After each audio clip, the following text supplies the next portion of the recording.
Bonjour, je suis Fabrice Giraudon et vous allez voir dans cette vidéo les secrets d'une intégration réussie. N'avez-vous jamais ressenti ce sentiment de frustration suite au départ précoce d'un nouveau collaborateur en qui vous avez placé tellement d'espoir et investi un temps et de l'argent pour qu'en finalité il parte? Alors je vous rassure de suite, ce n'est pas une fatalité. Vous allez voir pourquoi l'intégration est importante pour votre entreprise, comment vous y préparer pour l'améliorer, le déroulé du planning de l'intégration à suivre, et enfin, l'impact sur l'image de votre entreprise, mais aussi sur le résultat économique à travers des chiffres qui vont vous surprendre. Pour commencer, une intégration réussie permet de vous positionner en leader, de transmettre l'esprit de votre entreprise et son implication notamment sur la sécurité et l'environnement, et aussi de donner le rythme indispensable pour son développement.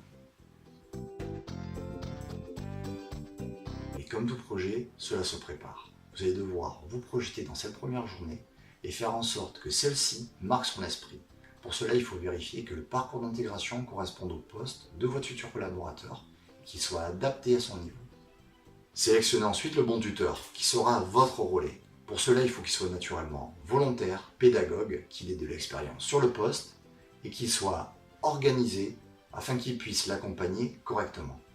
Ensuite, préparez son poste de travail. Il doit être rangé, propre et fonctionnel, car l'image que vous allez transmettre doit être en accord parfait avec votre discours. N'oubliez pas d'avertir l'ensemble de vos équipes de l'arrivée d'un nouveau collaborateur afin qu'elle lui réserve le meilleur accueil. Planifiez sa première journée et son parcours de formation sous forme de calendrier avec les phases d'accompagnement, les tests ainsi que les échanges libres. Pour clôturer la préparation, imprimez l'ensemble des documents, effectuez les enregistrements administratifs obligatoires tels que la DUE, en tenant compte des délais, notamment pour l'édition d'un contrat de travail, ou parfois, selon certaines entreprises, cela peut prendre plusieurs jours.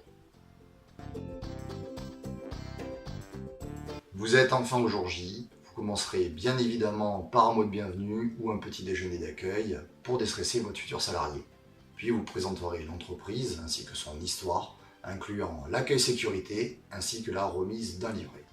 Je vous conseille d'effectuer cette étape à l'aide d'une vidéo car cela garantira une qualité constante du niveau d'information. Maintenant, il connaît l'entreprise et les risques liés à votre activité. Il est temps de l'équiper. Effectuez une dotation pays, suivie de la visite de l'entreprise ainsi que la présentation des collaborateurs. Ne faites pas l'impasse sur des moments détente afin d'échanger librement et de recueillir son ressenti.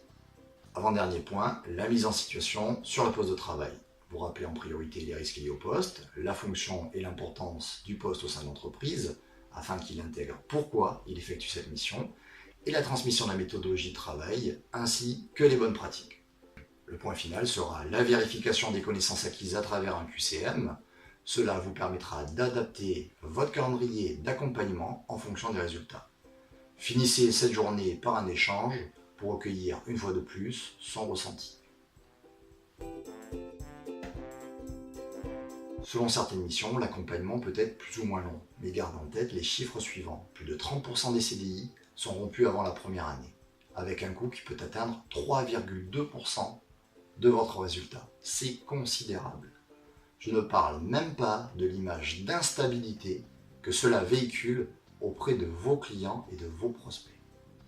Alors rendez-vous service, appliquez mes conseils ou contactez-moi pour que je puisse vous accompagner. Je vous invite à partager vos expériences en bas de cette vidéo et à liker si elle vous a plu. Vous pouvez aussi me retrouver sur giraudonconsulting.com ou sur Facebook Giraudon Consulting. Je vous dis merci et à très bientôt.